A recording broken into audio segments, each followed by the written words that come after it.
Minsan, ang hirap hindi magpadala sa sinasabi o ginagawa ng ibang tao, lalo na kung negatibo. Kung madali kang mabad trip dahil sa sinasabi ng iba, talo ka. Narito ang ilang tips para maging immune sa negativity at tuluyang deadma sa mga taong walang ambag sa growth mo. Pero bago tayo magsimula, siguraduhing nakasubscribe ka at i-click na rin ang notification bell para lagi kang updated sa mga bago nating tips at kaalaman. Una, kilalanin ang sarili, self-awareness. Kapag alam mo kung sino ka at ano ang worth mo, kahit anong pintas ng iba, hindi ka matitinag. Ang sapat na pagkilala sa sarili ay nagsisilbing armor laban sa mga negatibong komento. Pangalawa, huwag mong personalin. Don't take it personally. Kadalasan, ang sinasabi ng ibang tao ay refleksyon ng kanilang sariling insecurities, stress, o pinagdadaanan. Hindi tungkol sa'yo. Sila ang may issue, hindi ikaw.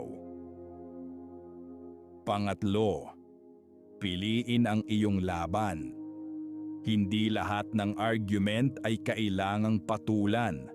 Minsan, ang pananahimik ay hindi pagsuko, kundi pagpapakita na mas mahalaga ang energy mo kaysa sa walang kwentang pagtatalo. Pang-apat, mag-set ng boundaries. Matutong magsabi ng hindi.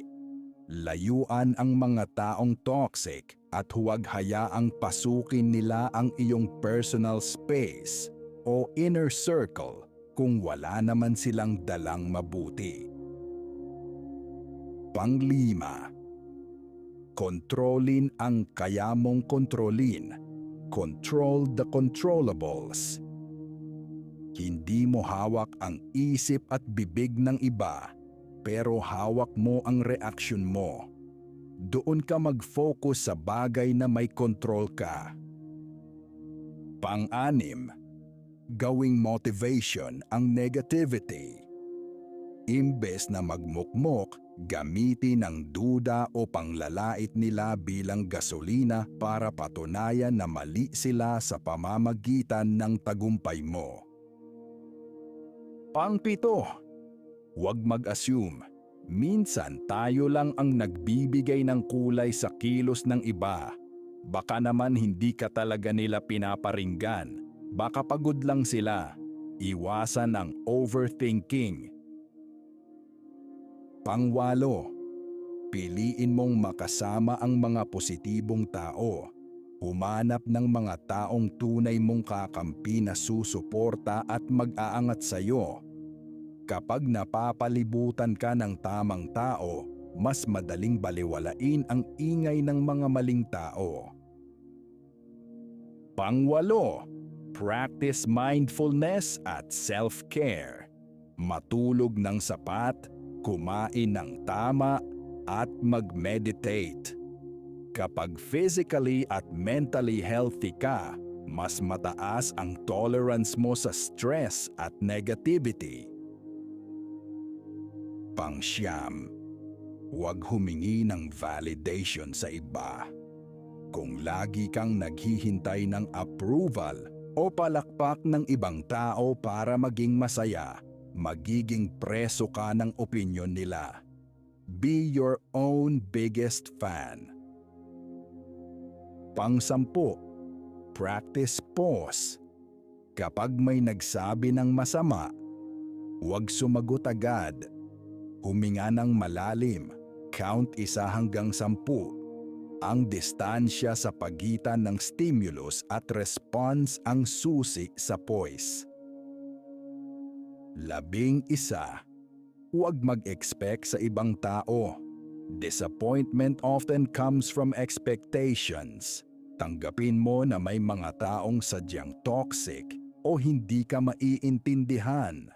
Kapag wala kang inaasahan, walang masasaktan. 12. Maging mapili sa pinakikinggan.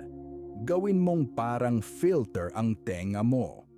Tanggapin ang constructive criticism, yung nakakatulong, pero itapon agad ang destructive noise.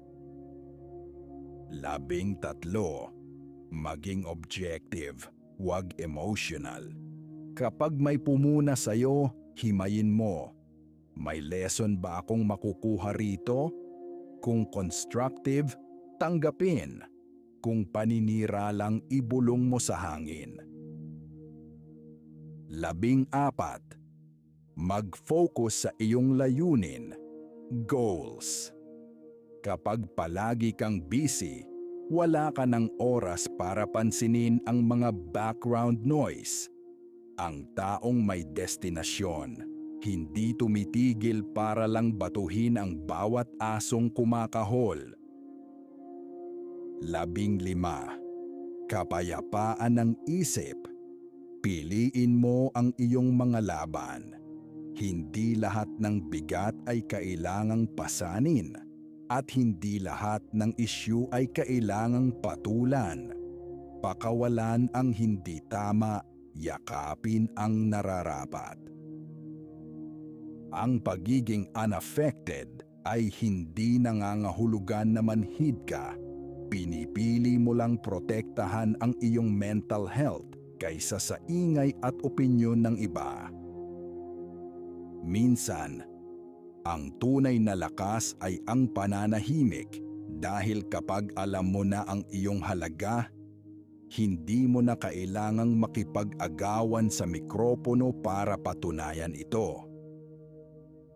Kung nagustuhan mo ang video na ito, paki-like and share. At huwag din kalimutan i-on ang notification bell para tuloy-tuloy ang ating samahan. Hanggang sa muli, ingat kayo palagi.